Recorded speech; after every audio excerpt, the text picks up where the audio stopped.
What if we discovered a way to listen to the Earth's heartbeat?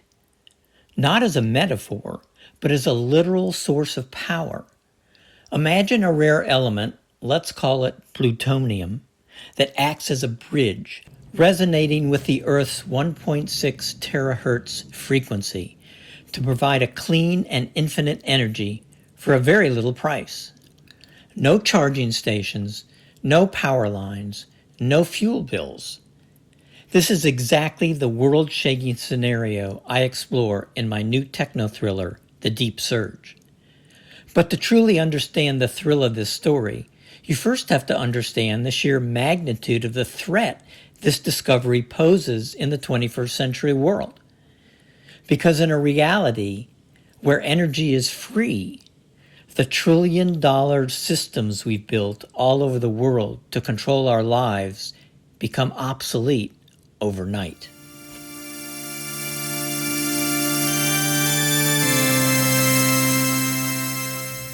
Think about the fallout.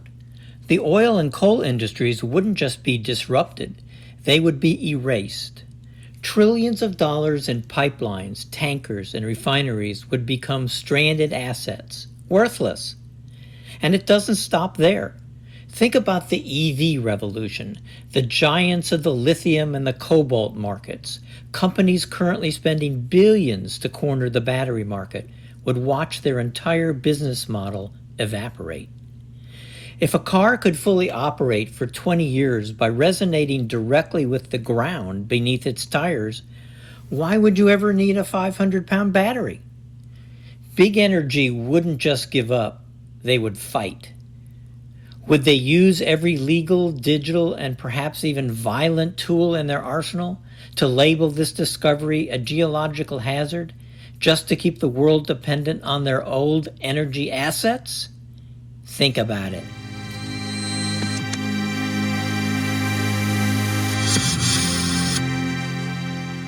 The ripples go beyond corporate boardrooms and into the halls of power. Entire national economies, OPEC nations, Russia, and even the U.S. petrodollar system are anchored to the concept that energy is a scarce commodity. If you remove that constraint, you reset the global hierarchy. We've seen what happens when nations go to war over resources. Imagine the desperation of a nation going to war to prevent a resource from becoming free. Would these countries join forces to help humanity? Or would they launch a shadow war to bury the scientists, seize the samples, and ensure the status quo remains intact? History suggests that when a king is faced with a revolution of the mind, he reaches for his sword before he reaches for his conscience.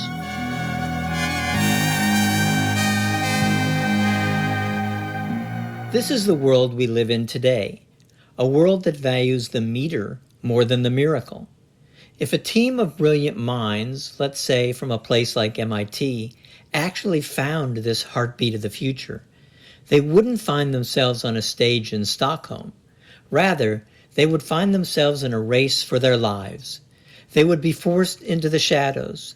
They would have to find a way to prove the new science works while their lives are being erased from the digital world by the very people who claim to be the guardians of the green future.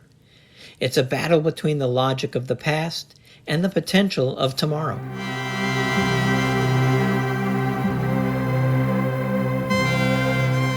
In my latest techno-thriller, Echoes of Genius, The Deep Surge, I explore this exact collision.